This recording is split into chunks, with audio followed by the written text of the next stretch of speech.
নমস্কার বন্ধুরা, তো দেখো চলে আসছি সেকেন্ড পার্ট নিয়ে। আগের পার্টে তো দেখলে আমরা তিনজন মিলে দাদুকে নিয়ে মেলায় আসছি, আর এখানে দাদু চলে আসছে। আর কদিন ধরে এত পরিমাণে বৃষ্টি হচ্ছিল যে দাদু বার হতেই পারিনি। তো তাই দাদু বলছে যে আমরা এত বড় মেলা হচ্ছে আর আমি এখন একদিনও আসতে পারিনি, এইসব বলছিল। তো আজকে ছিল বিসর্জন, আর দাদুকে নিয়ে আমরা সবাই মিলে খুব সুন্দর করে মজা করে ঘুরলাম আর অনেক ফটো ক্লিপ তুলেছি, সেগুলো অ্যাট লাস্ট আমি আর কি অ্যাড করে দিয়েছি। তো অবশ্যই দেখে নিও। আর এরপরে দাদু কি খাবে না খাবে সেটা দাদুকে নিয়ে যাচ্ছিলাম ঠাকুর দেখার পরে, কারণ ছোটোবেলায় আমরা আসতাম আর যা চাইতাম দাদু সব কিছু দিত।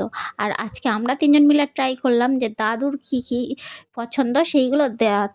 তো এইভাবেই দিনটা খুব সুন্দর মজা আনন্দ হাসি করে কাটিয়েছিলাম। আর তোমাদের কেমন লাগলো ভিডিওটা অবশ্যই জানিও, লাইক করো, কমেন্ট করো আর শেয়ার করে দিও। আর দেখো আমাদের কটা ফটো অ্যাড করে দিলাম। টাটা।